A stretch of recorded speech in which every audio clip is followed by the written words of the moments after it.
And off we go from Denver. Taking it about the 1. And out a little across the 25 to the 27. First and 10. So here's the first drive down for the 49ers.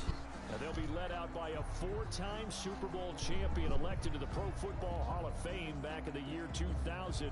This is Joe Montana. What I enjoyed this week is that you asked to talk to his offensive center before the game and find out a little bit more about him and what the relationship is. And that was a pretty positive story, wasn't it? Yeah, and really what I took away from that is just how it has permeated throughout the entire offensive line, the relationship they've had. It's really a group that's in sync. They care about him. That's the thing. They really care. And when you care that much, you're going to play that much harder for him and give him a better chance to lead the team to wins. And 1 at the 36-yard line. Joe Montana on second down. Oh, he dropped it. They were looking for him in the middle third. He couldn't catch it. Now third down. He was out there waving his arms saying, throw it here, dropped it. Not a good look. But all I can do is just look at him with contempt on that one. As a defensive back, I'm saying, not as an announcer. Just like, really? A little bit of a diva look, isn't it? Yeah, very much so. Because I think what happens is he just had too much time to think. He's wide open now. Here comes the ball. And he doesn't concentrate, drops it. Running game working, they'll stick with it on first down. Defense had a chance to get off the field here in the opening drive, couldn't do it. I know that we go into these meetings with coaches, and sometimes maybe we can get, a little bit numb because they're always going to talk about how important third down is, aren't they? Offense and defense. In this case, one capitalized, and the others, you said, had a chance to get off the field and didn't get it done. It's a first down on a gain of 10. So a first and 10 now in Denver territory at the 43. And he's dropped right at the 40. Gain of 3. He's tackled at the 40. Well, that's just a pile of bodies there, and that's when you kind of find out who's a tough guy, right? Who can stand up and make a play. It was only a 3-yard run, but for both sides, they had to walk away from that feeling like, okay, I can stand up when the going gets tough in here. Complete to number 38. I think the good offensive coordinators in the league now are looking at the fullback position and finding the right guys to hide in that spot and increase their passing game, as we just saw there. How about the run after catch? Racked him. Well, yeah, whether it's a true fullback, a tight end you put in the fullback spot, you know they're going to be tough to bring down if you can get them the football in the passing game. And not much. Maybe a yard down to the 23. Not a whole lot there. The defense was ready, it looked, for that run-pass option. You get the sense that next time he has that opportunity, he may keep it himself and get to the perimeter. Probably owes his back a little bit of an apology on that one, huh? Shotgun. Here's Montana. They'll get that complete to Parkinson. And brought down, but not before they get it inside the 10 to the 7. And the pocket's been protected pretty good here so far in the opening drive. We always talk about confidence in runners and catchers and quarterbacks. How about the protection detail? They're not allowing anyone near the guy throwing the football. 2 minutes on the clock in what's been a scoreless first half. We remind you that coming up at halftime, we'll take you to Orlando and Jonathan Coachman. Coach will have highlights and analysis of this first half, one that's featured no touchdowns as of yet on either side. So his job's a little bit easier for this halftime. Need to give the coach some highlights here. Yes, we do. They'll try again here from the 7 on second and goal. Flush to his right, to the goal line, but it's incomplete. They certainly did a nice job improvising there, extending the play, hoping someone would come open downfield, but they never did. Trying to keep those big legs churning, but he's going to go down in the backfield. Now the Broncos are going to call the first of their timeouts, as they'll head to the sideline and talk over what to do next. And goal.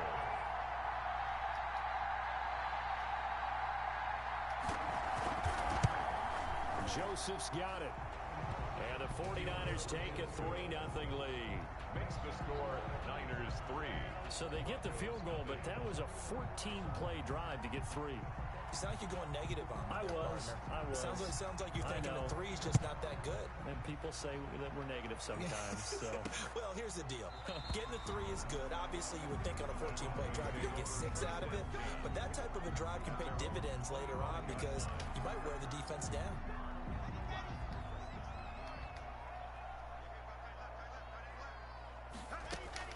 Block now on first down.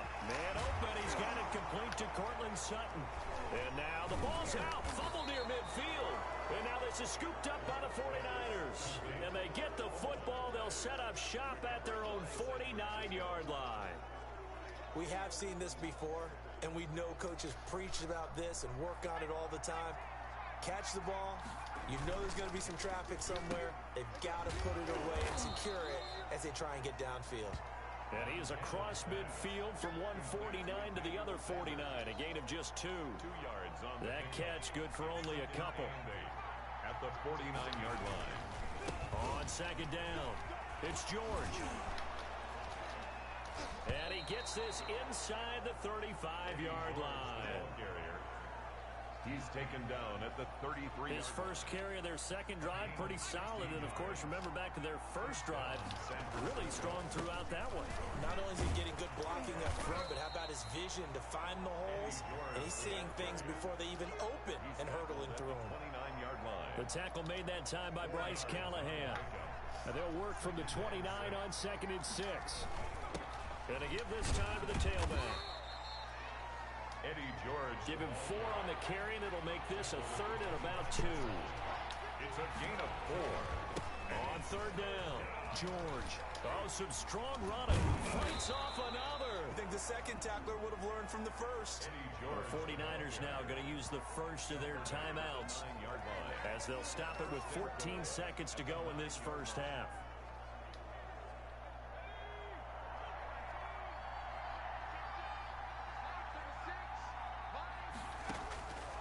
Operating out of the gun, here's Montana toward the end zone, but that's going to wind up incomplete. Incomplete. Intended for another shot from the 9 on 2nd and goal. They will look to throw. Montana looking end zone, but it's incomplete. Emmanuel Sanders, the intended receiver. But now it's 3rd and goal. And now 3rd and goal following incompletions on 1st and 2nd down. This will be caught at about the 5. And across the chalk into the end zone. It's a 49er touchdown. A great play there in the final seconds of the first half. And the 49ers add 6 to their lead. His kick is... See, it seemed like they were so focused on the guys out wide, they forgot about him out of the backfield. That's a really good point because you've got to communicate, and oftentimes when you start counting receivers, that's exactly what you do. You start from the widest receiver, work your way inside. Who gets lost sometimes? The back in the backfield. That's exactly what happened there. And he got into the end zone. The white flag coming out as they line up to kneel on it. All that remains is to snap this once, and that'll do it for the first half of play. So 2 quarters down, 2. We now proceed to the start of the second half. Nothing.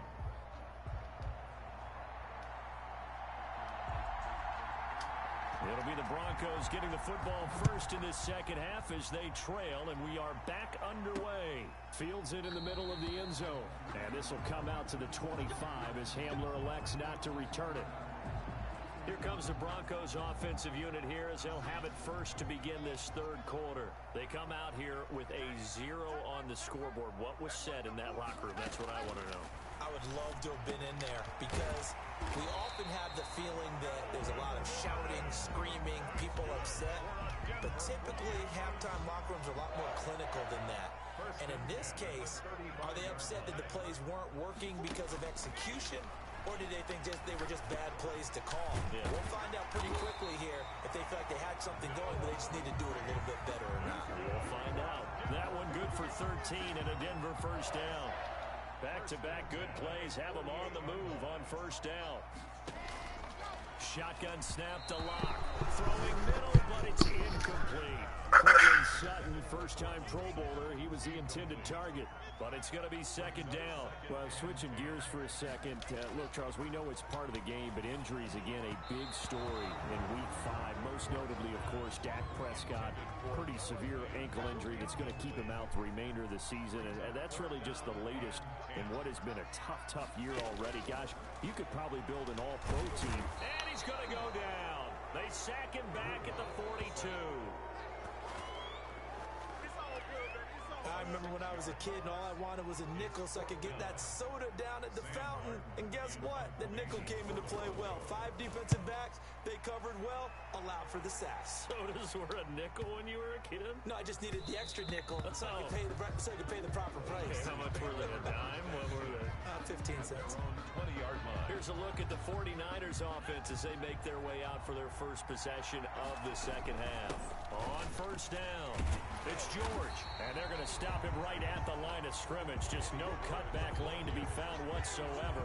2nd and 10. Second and 10 now. Third quarter action in Denver. At the 20-yard line. They'll keep it on the ground. It's George. They'll get about 3 as he's taken down at the 23. The ball carrier brought down at the 23-yard line. A 3-yard pick. So now a 3rd and 7, and defensively, it's a dime look. 6 DBs. And that's going to be incomplete. The contact there enough to jar that ball free, and it brings up 4th down. That's an excellent job right there on 3rd down. Like any defense, you never want to let them get anything started, and that would have been a 1st down. Instead, you saw the contact on time, no penalty, and before this drive could get wings, it's 4th down. A very good return there. Give him an even 20 yards. And the Broncos take over. 1st down and 10. Lock and the Broncos going to come up 1st and 10 at the 41-yard line. A little bit of daylight on that 1st down run sets him up nicely. 8 yards on the carry. 3 quarters in the books. You are watching Madden Ultimate Team on EA Sports. Welcome back now to Denver. It's the Broncos trailing, but they do have possession of the football as we begin quarter number 4. And that's going to be incomplete. How about the defensive effort from both of these teams that we've seen in this game? Would you say it's like a high-stakes chess match right now? Chess is one way to go. Yeah, I like it. Okay, the only reason I say that, you feel like they're contemplating their moves before actually making one, and none of them being done very confidently. Truth be told, I've never played chess, and I know that I'm not smart enough to play chess. Guys like you with your IQ, you can pull that off. And I'm not sure he got there. Did they stop him? They did. He needed a yard. He didn't get anything. And this defense will take over right at midfield. Good starting field position for them as they come up 1st and 10 right at the 50-yard line. A gain of 10 as they look to add on to this 10-point lead. Good position to be in here, 2nd and inches. They'll try and run some clock here as they keep it on the ground. And he'll be down close to the 1st down marker as he gets this to the Broncos 31. 9 yards to pick up there, and it's a 1st down. 2 minutes left to play in this football game here on EA Sports.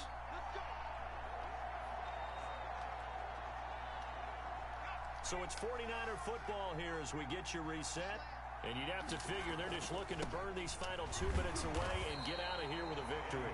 And now we'll see the timeout used on defense as they stop it right out of the break with 1:57 to go in the ballgame. Officially nothing on that last run. They'll try again 2nd and 10. They'll try and run some clock here as they keep it on the ground. And he was able to shed 1 tackle but could not get away from there. And now with 1:52 to go, we get another pause in the action. A timeout here defensively. A nickel set defensively for the Broncos here on 3rd down. Here's Montana to throw. Firing quickly here, and that's complete. And they'll get this down to the 10. Now the Broncos will use their 3rd and final timeout. And they'll be disappointed to have to burn one there after giving up the 1st down. So not quite a 1st and goal. It's 1st and 10 from the 10. They'll try and run for it on 1st and goal. He gets this down to the 3, but no further. Brought the power run out of the bag and got a couple extra yards with it. That's a gain of 7, and we'll leave them with 2nd and goal coming up. They'll keep it on the ground. It's George, and they'll get him down just shy of the goal line at about the 1. Call it a gain of a couple. The defense stiffening here. It's 3rd and goal. Here's a quick throw out left. It's complete. And he's going to take it in. Touchdown, San Francisco. Touchdown. A 1-yard touchdown reception. And the Niners are able to stretch their lead. Well, it'd be real easy to say that they are firmly in control right now, but I'm looking at your face and I'm thinking I've got to be careful with that. Well, it's a 2-score game. You're inside at 2 minutes. I think you can breathe relatively easily now. Yeah, you can, but still, you got to stay vigilant. Can't give up anything cheap and easy. That could put you in some jeopardy. K.J. Hamler returning it. And he'll take it up past the 25 to the 26-yard line. The Broncos take over 1st and 10. At their own 20. Denver offense at the line, ready to go. And let's face it, this drive is not going to have any bearing on this game, but it's kind of important for one reason, isn't it? It certainly is. You got to get points. And okay, all right, I'm being facetious here. But you get points, you feel a little bit better about yourself as you move on to the next one. Now Locke, he lost the football, it's out. And now this is scooped up by the 49ers. Look at the big man rumble. And he is not quite going to make it all the way in. They'll mark him down right about the 1-yard line.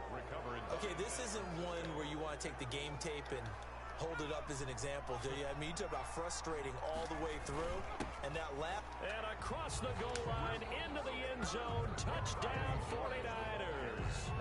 A great effort there. His second touchdown of the afternoon. And the Niners take advantage of field position on the turnover to cash this one in. The kick is good. Well, partner, when a team's up this big, this late in the game, I always wonder what's their motivation, because if it's me, I'm thinking about pulling on the reins a little bit. But for them, I don't think it's in their DNA. It's not in their head coach's makeup at all. I think his opinion is, you stop us. We're not supposed to pull back ourselves.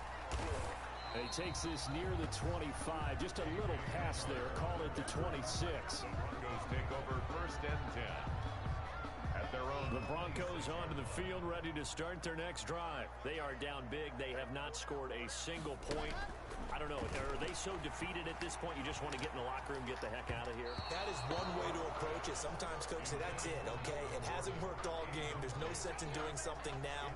Let's get out of here. No one gets hurt. But others will look at it and say, we still have an opportunity to do something. On the line. Exactly. You have pride on the line, execution as you look forward and get ready for your next game, and a message to your team. We're not going to quit. No matter what the battle is, we're going to finish this thing out. And this is going to be caught. He won the fight for the football. There you have it, another challenge and another victory. Now remember, you can always replay challenges if you left any stars on the table.